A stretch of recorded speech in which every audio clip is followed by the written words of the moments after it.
Welcome to Peculiar Stories. Whether you're new here or simply joining us again, we're thrilled to have you on this journey. We explore the fascinating world of near-death experiences and offer new perspectives on the meaning of life and death. Our goal is to shed light on these profound stories, deepen your understanding of life, and provide valuable insights to our audience. If you enjoy what we do, consider subscribing to our channel to stay updated on our latest content. And don't forget to hit the like button to help our content reach a wider audience. So sit back, relax, and get ready to be transported to the edge of life and beyond. A childhood fall resulted in a near-death experience. My name is Luis, and the incident I'm about to describe occurred when I fell from a 30 to 40-foot cliff. It happened specifically as my feet left the ground, and I landed at the bottom. Perhaps not more than a few seconds. I'm not sure if this qualifies as a near-death experience. Although I was offered the option of not returning, it may have been more akin to an out-of-body experience. I believe it was 1973, and I was 13 years old. I recall this because my mother had purchased a 1973 Land Rover. It might also have been 1974. Mom was a rockhound who used to take my brother and sister and me on outings through old logging roads in search of interesting rock outcrops and structures. On this specific journey, she drove about 3/4 of the way up the east side of a lake before taking a smaller access road down to the lakeshore. It was a lovely sunny day. The mirror-smooth lake surface reflected the blazing blue sky and white clouds. It was either July or August, I believe. Because it was a secluded location, there was no one else there. We strolled along the beach until we reached a point where the stones on the beach were all dyed red by water seeping down from the adjacent mountainside. My mother walked over to the beach's tree line and hiked up the mountain for approximately 50 feet, where she discovered a tunnel or cave. Large rocks and smaller debris were evidently extracted from the cave at the cave's mouth. Of course, a cave is exciting for children, so my brother and I hiked up with her to get a better look. My sister remained on the beach, sunbathing. We could hear water dripping at the cave's entrance. Everything was soaked within, and the cave's floor was flooded.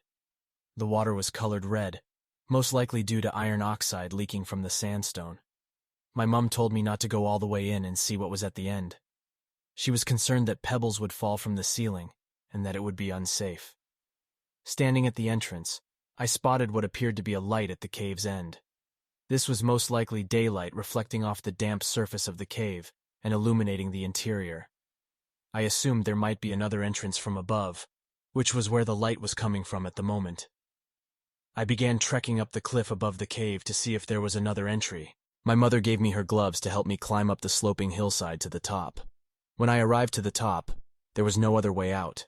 At this point, my mother requested me to remove her gloves because she needed them to break a rock with her rock hammer. I stepped to the bluff's edge and tossed the first glove. It landed short, so I threw the second glove to her a little harder. My sneakers began to slide on small pebble stones due to the power of extending my arm out. It seemed like I was standing on marbles. I tried to stop sliding but kept sliding. I reached for a branch to catch myself, but it snapped. I recall it being a dry, dead limb that snapped with a loud snapping sound. I was plummeting with my back to the bottom of the cliff at this moment. Here is when things start to get strange, and I recognize there's a lot of speculation surrounding these events. I'm not providing an explanation because I lack one, and I'm dubious because I don't know. But I am open to new ideas. So I'll simply get to the point. My knees buckled even before my feet left the ground.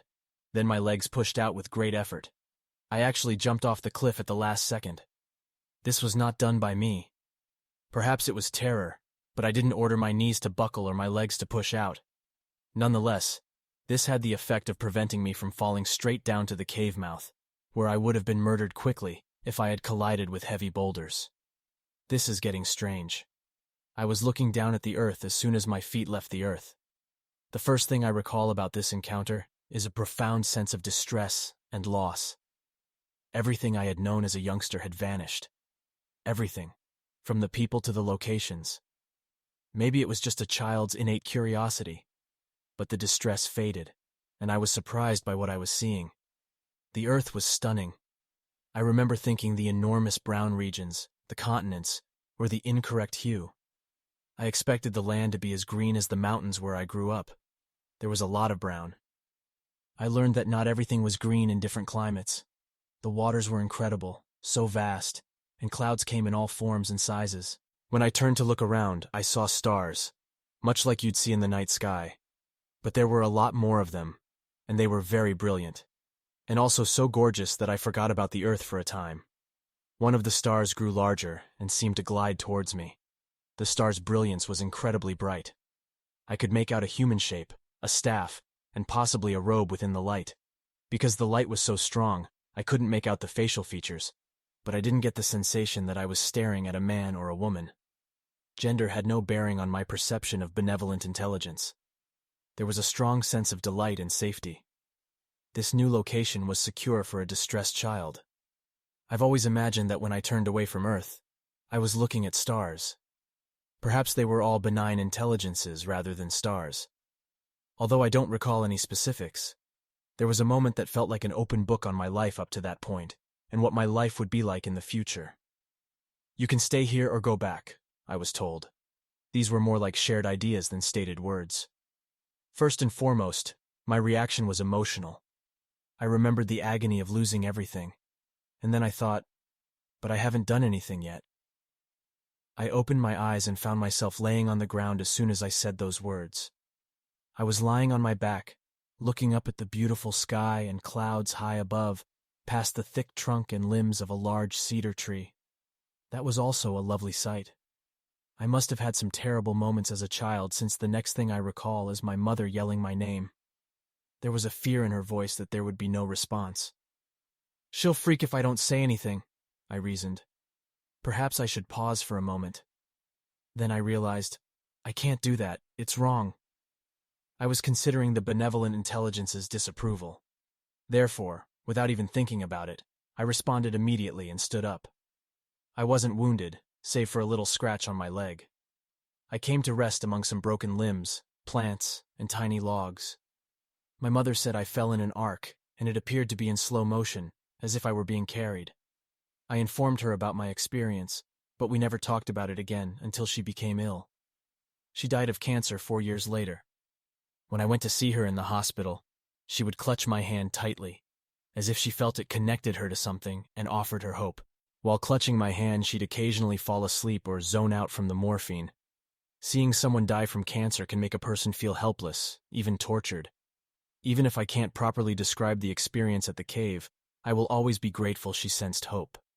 At this point, I'd like to state that if this is posted on the website, I recognize that folks who have lost loved ones may read this and question why their loved ones were not spared. All I can say is my condolences.